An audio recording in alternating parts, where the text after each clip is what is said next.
ce message de ce que la Bible dit dans le livre d'Apocalypse chapitre 3 à partir du verset 7. Lorsque vous êtes dans le livre d'Apocalypse, le livre d'Apocalypse est un livre de prophétie, c'est un livre de vision. C'est pourquoi d'ailleurs il est appelé le livre de la révélation. Parce que l'homme qui a écrit ces textes, l'homme par qui ces paroles sont venues, était en déportation à Patmos, là où il était emprisonné. Et cet homme voyait des révélations du Seigneur. Et cet homme n'est simplement que l'apôtre Jean, lui qui marchait avec Jésus. D'ailleurs, le père exégète disent que l'apôtre Jean était le dernier des apôtres qui est resté en vie après que tous les autres soient morts. Alléluia. Après la mort de tous les autres, après l'assassinat de d'autres apôtres, l'apôtre Jean était le seul encore à rester vivant. Et je me dis, c'est peut-être d'ailleurs dans cette chronologie-là que nous mettons le livre d'Apocalypse, qu'on met le livre d'Apocalypse à la fin de la Sainte Bible. Amen, amen. Et lorsque l'apôtre Jean était en déportation, s'il était le seul à vivre, on se dit certainement c'était le plus jeune des apôtres qui a marché avec Jésus-Christ. Parce que suite à l'âge, jusqu'aux périodes où ce livre a été donné, certainement il était jeune par rapport à d'autres disciples. Et à Patmos, il y a une chose que vous devez savoir, l'apôtre Jean était devenu aveugle. Il ne voyait plus. Il ne pouvait plus voir, mais il voyait des révélations du Seigneur. Il ne voyait plus avec ses yeux, mais ses yeux spirituels pouvaient voir ce qui pourrait arriver dans la suite des temps. J'aimerais dire à quelqu'un, tes yeux ou ton corps physique n'est pas une barrière pour la visitation de Dieu. Ton physique n'est pas une barrière pour que Dieu te parle. Ton corps, la réalité présente n'est pas un obstacle, n'est pas une barrière pour que Dieu puisse se révéler à toi. Quelqu'un me donne un bon amen. Et l'église de Philadelphie est l'une des 7 églises auxquelles le lettre de livre Apocalypse chapitre 2 et Apocalypse chapitre 3 s'adresse. C'est l'une des 7 églises de l'Asie mineure. Parmi les 7, il y avait l'église d'Éphèse, l'église de Philadelphie, l'église de Smyrne, de Pergame, de Thyatire, de Sardes et de Laodicée. Et parmi ces 7 églises, lorsque vous lisez le lettre que le Seigneur par l'apôtre envoyait aux églises, vous allez remarquer que l'église de Philadelphie et l'église de Smyrne sont les 2 églises qui ne sont pas réprimandées par Dieu. Parmi les 7 églises, c'est l'église de Philadelphie et l'église de Smyrne qui n'ont pas eu comme reproche pour leur manquement dans l'attachement de leurs œuvres au Seigneur Jésus-Christ. D'ailleurs, l'église de Philadelphie fait l'objet de plus vives recommandations venant du Seigneur. Alléluia. Alléluia. Mais le Seigneur met l'emphase dans le chapitre 7. Il dit, voici je mis devant toi une porte ouverte que personne ne peut refermer. Voici je mis devant toi une porte ouverte que personne ne peut refermer. Et lorsque vous lisez le livre d'Apocalypse, vous allez voir que dès lors que vous ouvrez la lettre au Philadelphie, à l'église de Philadelphie, il y a une identification de l'auteur, de celui qui donne la pensée, qui vient en premier. Il dit, voici ce que dit le Saint. Voici ce que dit le Saint, le véritable, celui qui a la clé de David. Il y a cette identification qui vient en premier avant les promesses. Il y a cette identification de l'auteur, parce que Christ, lorsque vous voyez dans chaque église, il donne une identification différente par rapport à toutes les dispensations de l'église. Et j'aimerais d'ailleurs ouvrir une parenthèse, les 7 églises ne le suivaient pas comme d'autres croyances, comme d'autres doctrines disent que non, nous sommes maintenant à la période de l'église de Philadelphie, que c'est fini, le dernier prophète était déjà passé, il n'y a plus de prophètes. Les 7 églises, c'est un temps linéaire. Ce sont des pensées qui se retrouvent dans chaque époque et dans chaque saison. En 2026, on peut retrouver l'église de Philadelphie. En 2026, on peut retrouver l'église de Smyrne. En 2026, on peut retrouver l'église de Thyatire. En 2026, on peut retrouver toutes les 7 églises. En fait, ce ne sont pas que des lettres données à des églises précises, mais ce sont des lettres données à des dispensations, en des périodes. Alléluia. Donc lorsqu'on dit que c'est une saison de porte ouverte, ça ne s'est pas arrêté aux Philadelphiens. Ça ne s'est pas arrêté à l'église de Philadelphie. Non, c'est une parole qui porte encore son corps pour se manifester à tous les âges et à toutes les dispensations avant la venue de Jésus. Et si Jésus n'est toujours pas venu, c'est que l'église, les promesses attachées aux 7 églises peuvent aussi devenir nôtres. Amen, amen. Et je prie pour toi que Dieu mette devant toi en cette année 2026 une saison de porte. Tu as compris. Une saison de portes ouvertes. Alléluia. Alléluia. Et lorsque vous lisez la Bible, cette référence est une affirmation de l'identité même du Messie, dont il est question pour la première fois. On va lire dans le livre de Ésaïe chapitre 22, le verset 22. Ésaïe 22, 22, la Bible dit: je mettrai sur son épaule la clé de la maison de David. Quand il ouvrira, personne ne pourra fermer. Et quand il fermera, personne ne pourra ouvrir. Cette affirmation du Christ comme étant le saint, le véritable et celui qui a la clé de David, on le retrouve également dans le livre de Ésaïe 22, 22, qui fait initialement référence à l'autorité d'Eliakim, fils d'Hilkija, qui avait temporairement ce pouvoir. C'est Eliakim, fils d'Hilkija, qui avait temporairement, pour un temps, ce pouvoir d'avoir la clé de David. Mais lorsque Christ est venu, ce pouvoir temporaire est devenu éternel. Ce pouvoir temporaire est devenu éternel par rapport à tout le temps. Ce n'est plus lié à une situation temporelle. Ce n'est plus soumis au temps des hommes, mais c'est maintenant soumis au temps de Dieu. Alléluia. Et c'est maintenant Christ qui porte cette autorité. Je suis en train d'introduire. Et lorsque vous voyez que l'auteur lui-même commence d'abord à mettre l'emphase sur son identification, ce n'est pas pour rien, parce que dans la Bible, il y a ce qu'on dit, il y a ce qui est écrit et ce que Dieu voulait écrire. J'aimerais le dire autrement. Dans la Bible, il y a ce que Dieu a dit et ce que Dieu voulait dire. Amen. Alléluia. Dans la parole de Dieu, il y a ce que Dieu a dit et il y a ce que Dieu voulait dire. C'est ce qu'on appelle l'interprétation. C'est écrit noir sur blanc comme ça, mais ce qu'il voulait dire, pour que vous puissiez le définir, pour que vous puissiez le découvrir, il faut l'interpréter. Alléluia. Et lorsque Christ met l'emphase sur son identification, il souligne en première position, il prend soin de dire, c'est lui qui vous parle, c'est lui qui vous donne ses messages. Et en première position, le saint et le véritable. Parce que dans la nature de Dieu, Dieu ne donne qu'aux hommes des choses demandées. D'abord, sa personne. Dans la nature de Dieu, Dieu ne donne pas que les choses demandées par les hommes, mais il donne d'abord son être aux hommes. Dans la nature de Dieu, lorsque vous demandez à Dieu un pain, avant qu'il vous donne un pain, il vous donne d'abord l'être qui fabrique le pain. Dans la nature de Dieu, lorsque vous demandez à Dieu quelque chose, avant que vous puissiez porter cette chose, il vous communique d'abord sa nature, avant que la chose arrive. Nous sommes en train de déclarer, oui, c'est vrai que c'est une saison de portes ouvertes. C'est un temps où nous allons vivre de portes ouvertes. Mais en première position, ces portes ne s'ouvriront pas aux pécheurs. En première position, ces portes ne s'ouvriront pas aux personnes qui sont à la contre de l'auteur de ces paroles. Il faut que d'abord, les personnes qui doivent vivre ces paroles doivent s'identifier à celui qui communique la parole. Et celui qui communique sa parole, il s'identifie comme étant un saint. Il dit, voici ce que dit le saint. L'être de Dieu, la personne de Dieu est la réponse la plus parfaite aux prières des hommes. La nature de Dieu est la réponse la plus parfaite à tes demandes. Ce que Dieu est la meilleure réponse que Dieu peut te donner.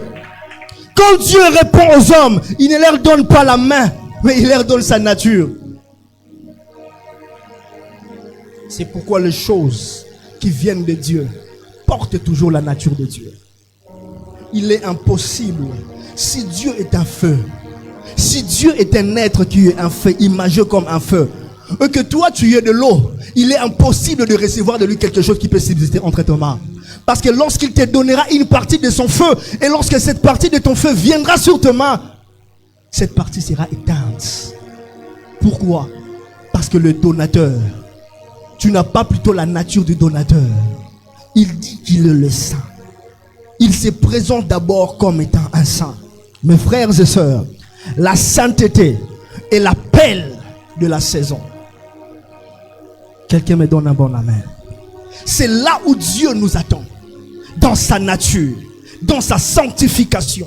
En cette année 2026, écoute-moi, tu n'es pas magicien.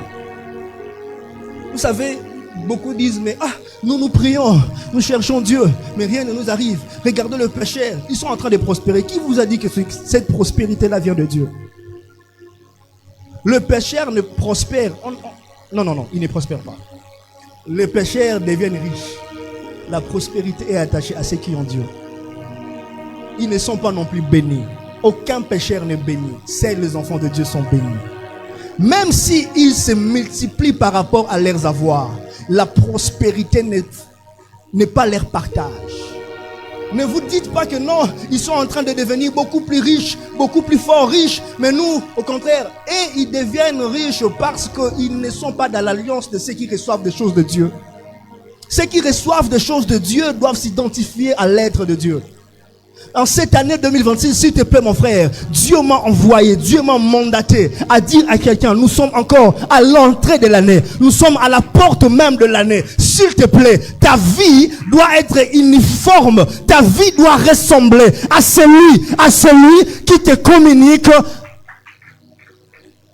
ses bénédictions. Tu veux recevoir de Dieu, mais quelle est ta nature? À quoi tu ressembles? Si tu veux ressembler à ce que Dieu donne ou à ce que Dieu est. Il est quoi? Il est le saint. Et tu es qui? Tu dois être un saint. Il dit soyez saint comme je le suis. Non pas parce que tu dois fournir des efforts, mais parce que tu dois te rappeler que ta vie doit ressembler à celui qui te communique sa pensée. 1 Thessaloniciens 4, le verset 3. La Bible est en train de dire: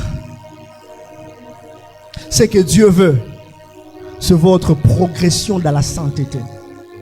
Ce que Dieu veut, c'est votre progression dans la sainteté. Ce que vous vous absteniez de l'immoralité. Ce que Dieu veut dans notre version, c'est votre sanctification. Ce que Dieu veut, c'est votre progression. J'aime cette version qui dit votre progression dans la sainteté.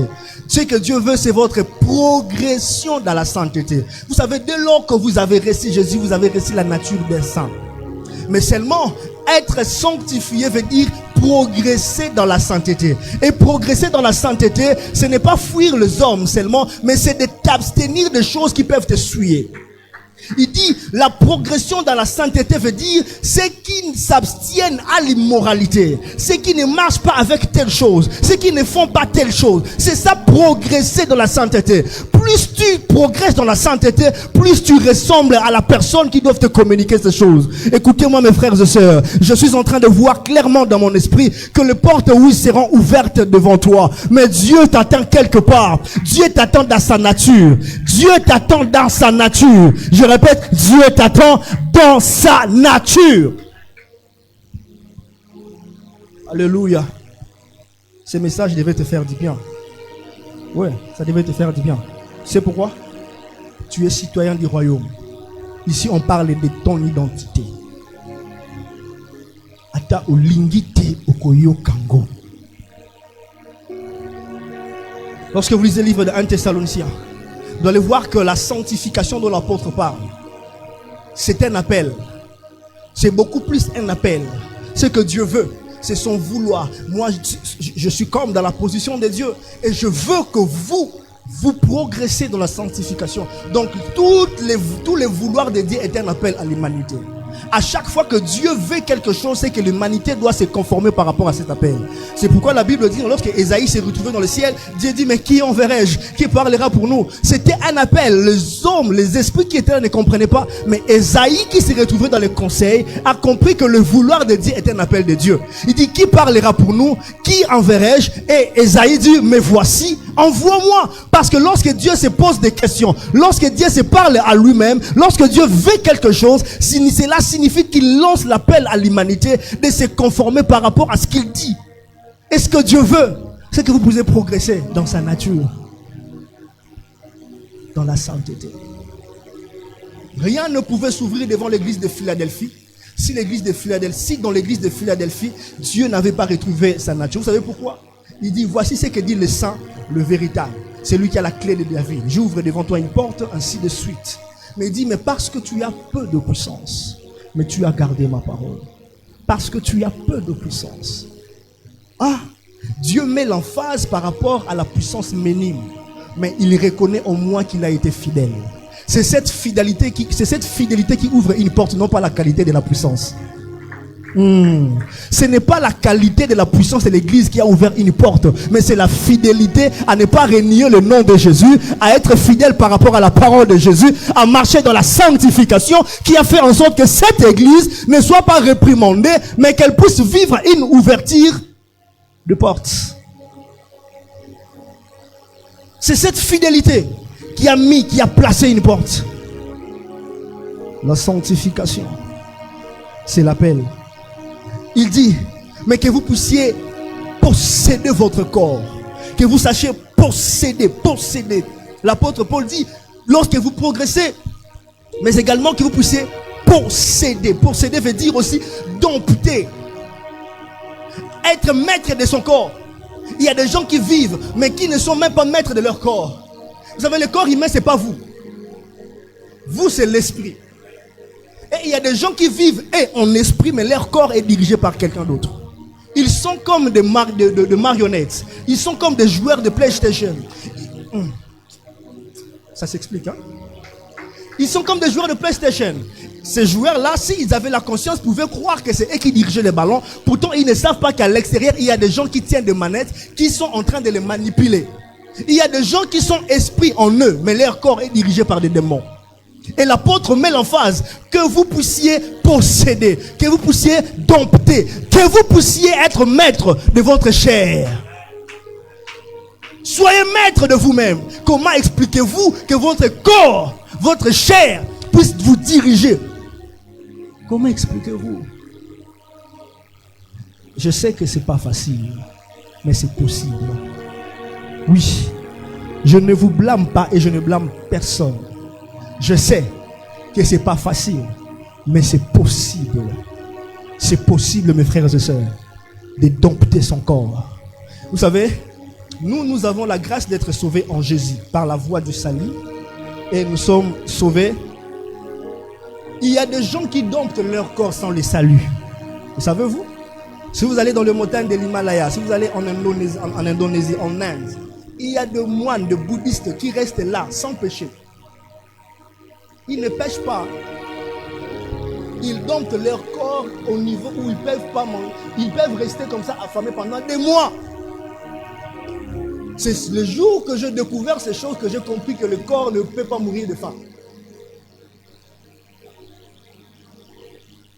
C'est le jour que tu découvres ça, que tu comprends que ton corps a gardé le côté immortel d'Adam et Ève.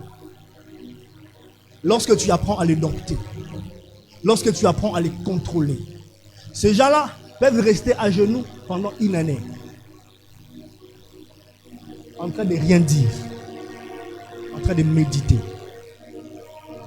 Le seul problème, moi je me dis, ces gens, le jour où ils recevront Jésus, ce seront le plus grand prophète, ils seront des prophètes puissants, hein? Des personnes qui peuvent dominer leur corps, ils feront de miracles. Ils marcheront dans les surnaturels. Et c'est là où Dieu nous attend. Apprendre à posséder, apprendre à dominer, apprendre à dompter notre corps pour que nous puissions atteindre la possession du Christ. J'aimerais dire ceci, la sainteté, ce n'est pas les efforts humains. La sainteté, c'est la position que vous avez en Jésus. Vous êtes saint comme Jésus est saint. Alors progressez dans cette sainteté. Alléluia. En 2026, Dieu n'ouvrira pas les portes aux pécheurs. Non. On peut beau les déclarer. Tu verras ton prochain avoir des portes ouvertes. Mais si ta nature ne ressemble pas à celui qui peut te donner, rien ne s'ouvrira devant toi.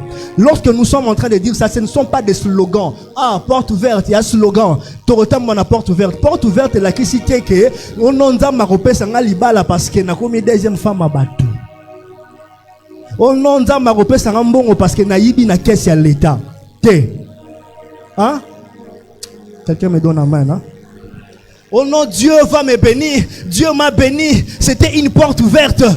Mais comment est-ce que tu as eu cette bénédiction? Comment est-ce que tu as eu cet avoir? Tu l'as eu comment? Tu penses que Dieu, dans sa nature sainte, peut te donner des choses corrompues? Tu penses que Dieu, dans sa nature sainte, peut te donner des choses corrompues? Tu penses que Dieu, dans sa nature sainte, peut te donner des choses corrompues? Tu penses que Dieu peut te donner une bénédiction ou beaucoup d'argent et tu dis que c'est la porte de Dieu qui te l'a donné alors que tu as vendu ton corps? Tu penses que Dieu peut te donner une si grande église et tu dis que c'est une grande église alors que tu as touché à la magie? Tu penses que Dieu peut te donner cet enfant alors que des fois ici tu viens, on voit que tu pries, mais ailleurs tu fais des incantations avec des magiciens et tu viens témoigner ici, on vient bénir cet enfant? Ce n'est pas Dieu. Lorsque Dieu te donne, il s'attend à ce que ta nature à toi puisse être alignée à sa nature. Oh, ma prière pour quelqu'un ce matin est que Dieu puisse te mettre sur son chemin de la sanctification. Que Dieu te donne la force de progresser dans la sainteté. Que Dieu te donne la force de marcher dans la sanctification, de pouvoir dompter ton corps, d'être au-delà, être aussi fort que le péché. La Bible dit, il n'y a aucune tentation qui soit plus forte que vous. Il n'y a aucune tentation qui soit plus forte que ce que Dieu peut vous donner comme force. Vous pouvez tous surmonter. Vous avez cette capacité. Quelqu'un me donne un bon amen. Il est saint. Soyez saint. La deuxième des choses, il dit le véritable. Le saint, le véritable. Il engage, lorsqu'il dit le véritable, ici, il engage la véracité de sa parole. Voici ce que dit le saint et le véritable. Donc celui qui est vrai, la véracité de sa parole, la véracité de sa divinité, la véracité de ce qu'il est, la véracité de son être. Ne vous fiez pas seulement à ce que Dieu fait. Restez attachés beaucoup plus à ce que Dieu est, car c'est lui le véritable. L'être de Dieu est beaucoup plus important que ce qu'il peut faire. Si c'est lui, alors croyez. Quelqu'un me donne un bon amen. Si c'est lui, alors croyez. Si c'est Jésus, alors croyez. Et rapidement, je m'en vais finir ici. Lorsqu'il dit que je mets devant toi une porte ouverte, que personne ne pourra fermer, déjà vous devez savoir, comme on nous a défini cela, la porte c'est un dispositif qui permet aux hommes et aux esprits d'accéder quelque part ou de sortir de quelque part. En fait, la porte, c'est un dispositif à double fonction. Amen. Hein? Alléluia. Sans cette porte, on n'accède pas dans cette salle. Sans cette porte, on ne sort également pas de la salle. C'est un dispositif d'entrée et de sortie. C'est par la porte, pourquoi je dis les hommes et les esprits? Parce que même les esprits, pour venir sur la terre, ils ont besoin de portes. Le savez-vous? Les esprits, pour visiter la terre, ont besoin de portes. Les humains, pour accéder dans des lieux, ils ont besoin de portes. Même les esprits. Même Jésus, pour venir sur la terre, il avait besoin de Marie. Marie était la porte de Jésus. Le savez-vous? Si vous ne le savez pas, vous l'avez compris aujourd'hui. Les esprits ont aussi besoin de portes. Vous allez voir que même pour que l'humain aille au ciel, il faut une porte. Plus tard dans le livre d'Apocalypse, je pense dans le chapitre 4, vous allez voir l'apôtre Jean, Dieu vient maintenant lui dire, après l'avoir donné les messages aux églises, il vient lui dire, monte ici et je te montrerai les choses qui viendront. Il dit, une voix se fit entendre dans les cieux et me dit, monte ici. Si il faut qu'il monte, c'est que dans le ciel, une porte s'est ouverte. À chaque fois que Dieu ouvre le ciel, c'est qu'il ouvre une porte du ciel. Il dit, mettez-moi en sorte en épreuve et vous verrez si je n'ouvre pas. Les écluses des cieux s'ouvrent. Le porte des cieux s'ouvre. Je disais que le porte des cieux s'ouvre. Et les esprits peuvent y aller. Les esprits peuvent revenir.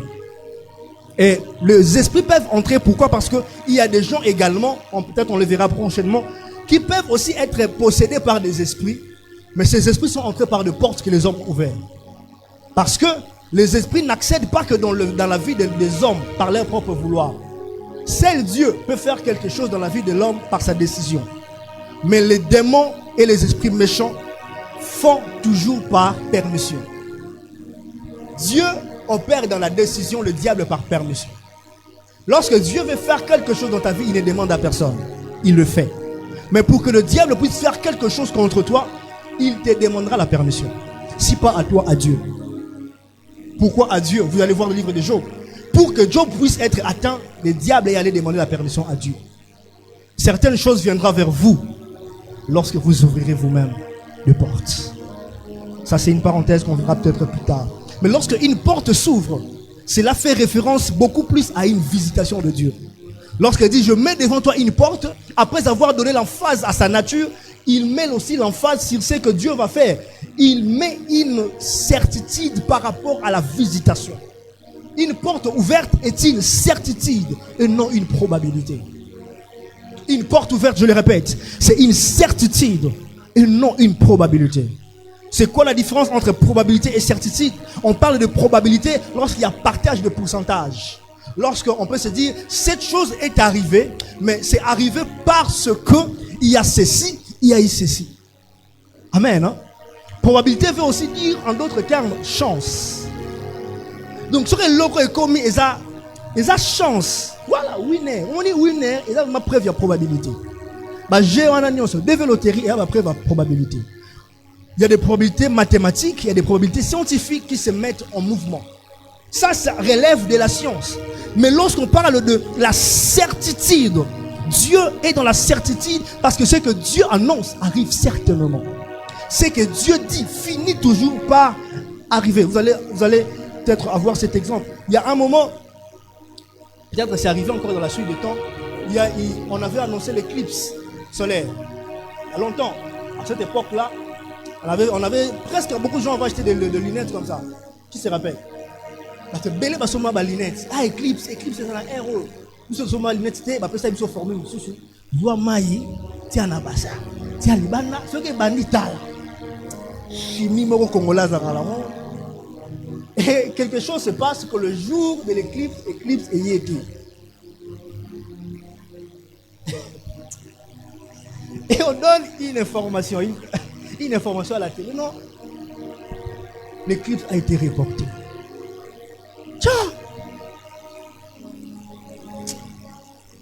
Ça, ce sont des probabilités.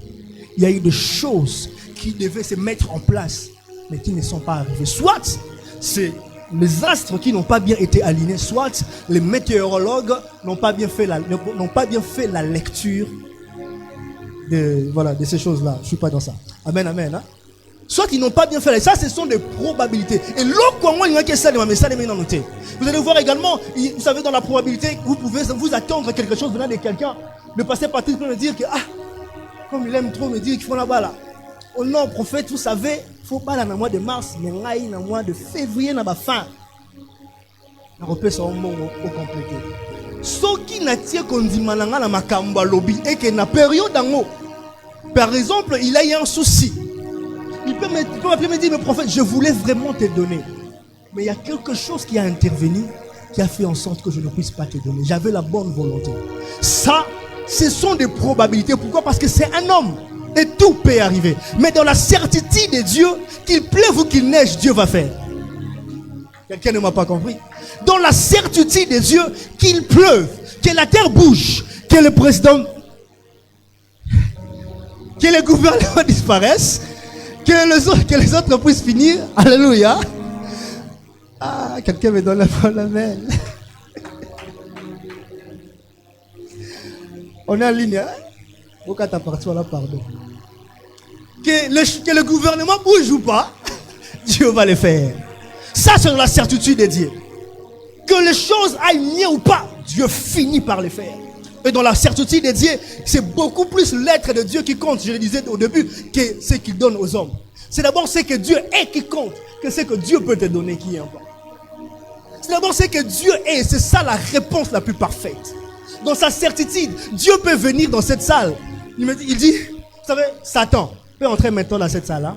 Satan peut entrer à côté, à lobby. Au moment où il est azoté, pour faire un hasard, azoté, à la veste noire. À la Bible, à la vert, à la nini boui. Ngaï, dans on dit maté. Dans la tiens, n'est-ce pas? Il les a, n'est-ce pas? Mais ceux qui vous tiennent, on aura Satan dans on dit maté. Ada père un mensonge. Ada ou le est réel. Je ne croirais pas. Mais si Dieu entre, Dieu dit que le prédicateur là est habillé en blanc, veste blanche, pantalon jaune, micro verte. Je regarde, ça concorde pas. Je dis amen. Je veux croire. Parce que dans la bouche de Dieu, il n'y a pas de mensonge qui peut sortir de sa bouche. Ce qu'il dit, c'est vrai. Peut-être c'est moi qui me suis trompé. Peut-être Nathan Nazo s'est posé question, bah couleur est changeant. Donc en noir et comme en rouge. Si ça sort de la bouche de Dieu, je le crois. Non pas parce que ce que Dieu dit est seulement vrai, mais parce qu'il est le véritable. Ce qu'il dit ne peut pas être compromettre. J'aimerais annoncer à quelqu'un, ce que Dieu met devant toi ne peut pas être compromis. La porte qui est devant toi ne peut pas être changée. Ce que Dieu dit, il fera, parce que son être à lui ne peut jamais être modifié, parce que son être à lui ne peut jamais être volé. Son être à lui est beaucoup plus fidèle par rapport à ce qu'il peut dire. Moi, je crois beaucoup plus à ce que Dieu est que par rapport à ce que Dieu peut dire. Je crois beaucoup plus à la personnalité de Dieu. Mieux vaut pour moi d'avoir rien mais que d'avoir Dieu. Mieux vaut pour toi également d'avoir le vide mais que d'avoir Dieu. La Bible dit au livre de Genèse chapitre 1er, au commencement il y avait le chaos, au commencement il y avait le vide, il y avait le ténèbre. Mais si Dieu, l'Esprit de Dieu se mouvait au-dessus des eaux, je ne regarde pas le chaos, je ne regarde pas le vide, je ne regarde pas le ténèbre, mais je regarde qui est là. Qui est là? Qui est là? Si c'est lui, je crois que la création peut se faire. Quelqu'un me donne un bon amen. Si son esprit peut se mouvoir au-dessus des eaux, alors je peux croire à tout. Oh, Jésus entre à Jéricho. Mais quelque chose se passe. Il y avait un aveugle, Bartimée. Il était là. Il est en train de crier. Les gens criaient. Jésus est là. Le sauveur, les guérisseurs. Mais Bartimée demande, mais qui est là? Il dit c'est Jésus. Bartimée dans la révélation, il ne parle pas comme tout le monde. Bartimée commence à l'identifier par rapport à une autre identification selon Matthieu 1. Il dit Jésus, fils de David. Par rapport à ce que Matthieu dit dans le livre de Matthieu chapitre 1, le verset 1. Il dit généalogie de Jésus. Fils de qui? De David. Et Bartimée avait cette révélation. Il crie, ça ce n'est pas un combat de ce que vous traduisez. Ça ce n'est pas un combat de ce que vous avez comme jargon. Moi j'ai une révélation. Moi je suis Bartimée, fils de Timée. Laissez-moi m'accrocher à celui qui est aussi fils de quelqu'un. Jésus-Christ, fils de David. Ça ce n'est pas un combat des hommes, c'est le combat des fils. Pourquoi? Parce que dans le royaume de David, les aveugles et les boiteux n'ont pas part. Si tu es fils de David, sûrement que dans ton royaume, je ne peux jamais être aveugle. Dans ton royaume, le boiteux ne peut pas exister. Alors, fils de David, aie pitié de moi. Car dans ton royaume, l'aveuglement n'a pas d'invitation. Car dans ton royaume, le paralytique ne peut pas entrer. Fils de David. Ça, c'est d'abord l'être de Dieu. Ce qui est important, ce n'est pas les hommes là. Ce n'est pas parce que les hommes l'appellent guérisseur, mais c'est parce que moi, Bartimée, je l'appelle fils de David. C'est son être qui m'importe. C'est Dieu qui m'importe. Il est plus intéressant que tout ce que je peux m'attendre des hommes. Donc prenez-moi tout, mais laissez-moi le saint et le véritable. En cette année 2026, je suis venu prier sur la vie de quelqu'un. On peut tout vous prendre, mais qu'on vous laisse Dieu. On peut tout vous prendre, mais qu'on vous laisse Dieu. On peut tout vous voler, mais qu'on vous laisse le saint et le véritable. Parce que c'est lui, c'est son être qui n'a pas de variation. C'est son être qui ne peut pas être volé. C'est son être qui ne peut pas être dompté. Alléluia. Alléluia. Jésus, fils de David, aie pitié de moi. J'aimerais dire à quelqu'un, les choses que vous n'avez pas par les efforts, vous pouvez l'avoir par révélation. Tu ne m'as pas compris. Les choses que vous n'avez pas par effort, mais par la révélation de qui est Jésus, vous pouvez l'avoir. Qu'on ne vous trompe pas. La réussite de votre année est attachée à la révélation que vous avez de Dieu. Qui est Dieu pour vous? Qui est Dieu pour vous? C'est votre intégrité qui fera en sorte que vous puissiez réussir. Vous savez, Dieu peut ouvrir une porte à Philadelphie, mais si parmi les membres de Philadelphie, il n'y a pas un intègre, il peut manquer l'accès à cette porte. L'apôtre Pierre dit, une porte m'est ouverte et d'une grande efficacité, mais les adversaires sont nombreux. Les portes peuvent s'ouvrir, mais si votre intégrité ne vous donne pas la force au-delà des adversaires, vous pouvez rater votre visitation. Les portes peuvent s'ouvrir, mais si votre nature à vous ne ressemble pas à qui est Dieu, vous pouvez rater cette visitation. Oh, je suis venu prier avec quelqu'un. Dieu m'a dit ce matin, Dieu m'a dit alors que je priais d'annoncer cela à quelqu'un. Le temps est arrivé où les portes s'ouvriront devant vous, mais regardez d'abord le tas de votre être.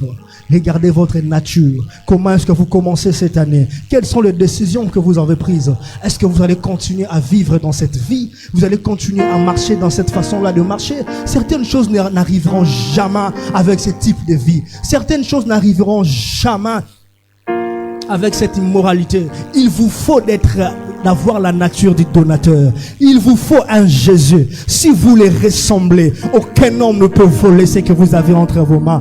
Aucun homme. Vous savez, Jésus est tellement merveilleux qu'il s'est lui-même donné avant que le péché puisse venir sur la terre. La Bible dit qu'avant la fondation du monde, l'agneau a été immolé. Il n'a pas attendu que tu pêches. Il n'a pas attendu que tu tombes pour que lui qu'il puisse mourir. Je me demande le jour où l'agneau a été immolé dans l'éternité, les anges se disaient quoi? Mais pourquoi vous le tuez? Qu'est-ce qui se passe? Il n'y a rien sur terre. Adam n'est pas encore créé, mais le second Adam est déjà mort.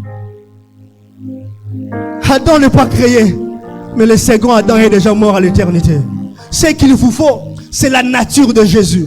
Ce qu'il vous faut, c'est la personne de Jésus.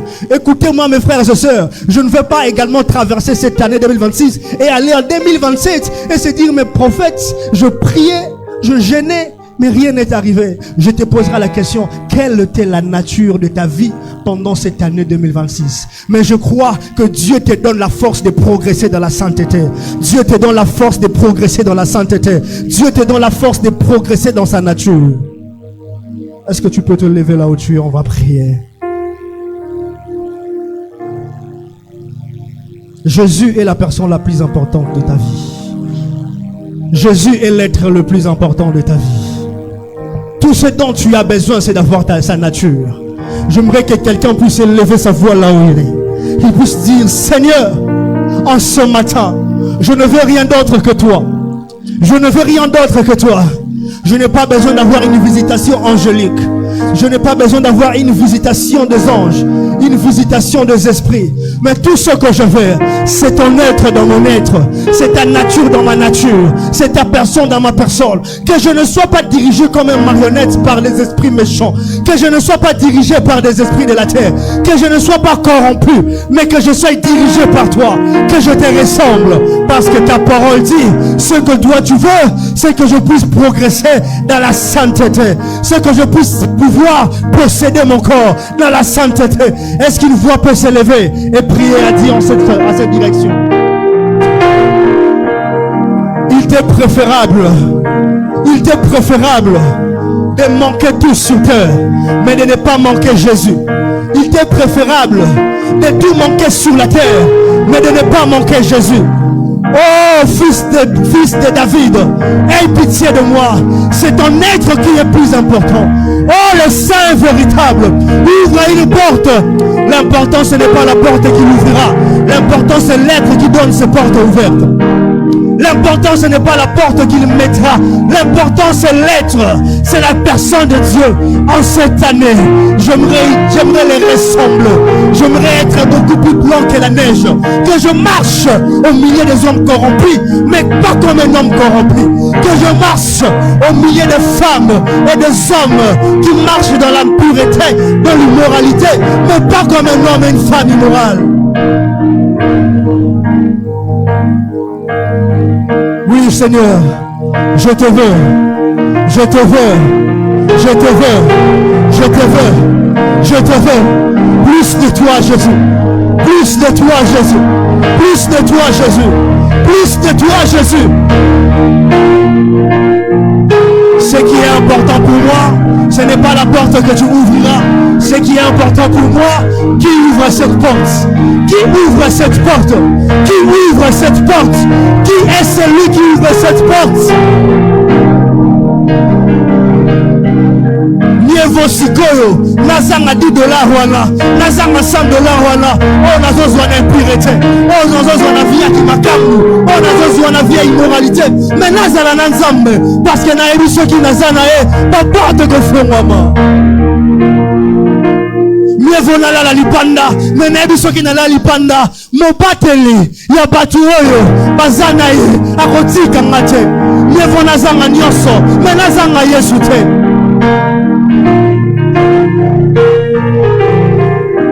Oui, il est préférable. Il t'est préférable. Il t'est préférable de tout manquer. Il t'est préférable de tout manquer. Mais de ne pas manquer Jésus.